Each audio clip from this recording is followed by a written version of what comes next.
Non, plus précisément.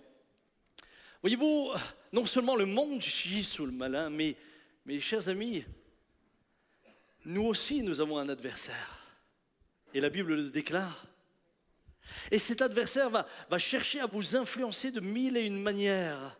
Et je reviens sur un point que j'avais abordé lors de ce premier message, son premier point d'accès.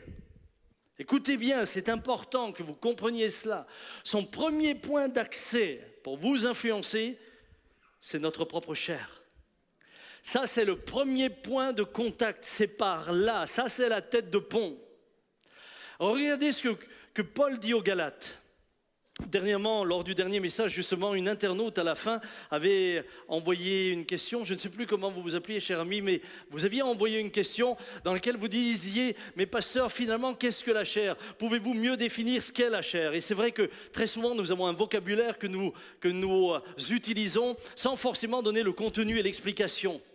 Alors, je vais juste revenir rapidement dessus, parce que la chair, pour la plupart des croyants, la chair, c'est tout ce qui a trait à la débauche, tout ce qui a trait à l'ivrognerie, tout ce qui a trait au corps directement, la gloutonnerie, etc. Souvent, on pense que c'est ça, la chair. Mais la chair, c'est pas ça. C'est pas que ça. La chair, c'est plus. Regardez ce que Paul dit, Galates 5, 19. Or, les œuvres de la chair sont évidentes, c'est-à-dire inconduite, impureté, débauche, idolâtrie, magie, hostilité, discorde, jalousie, fureur, rivalité. C'est la chair. Division, parti pris, envie.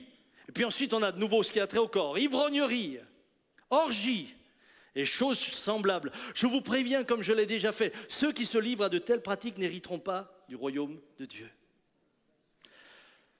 Laissez-moi juste, j'ai trouvé que le dictionnaire biblique Emmaüs résumait tellement bien les choses que je ne vais pas me lancer pour ne pas perdre de temps dans une longue explication, mais simplement vous citer.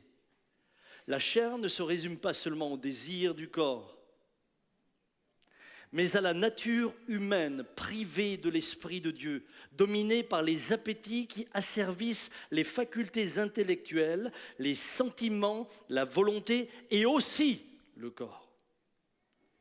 Dans ce sens, le mot « chair » désigne l'être humain tout entier, le moi, incapable de faire le bien, sur lequel, avec Paul, nous devons perdre toutes nos illusions. Il dira « le bien que je veux faire, je ne le fais pas. Et le mal que je ne veux pas faire, je le fais. » Cette chair existe encore également chez vous et chez moi, chez le croyant, et ne peut être ni améliorée ni sanctifiée.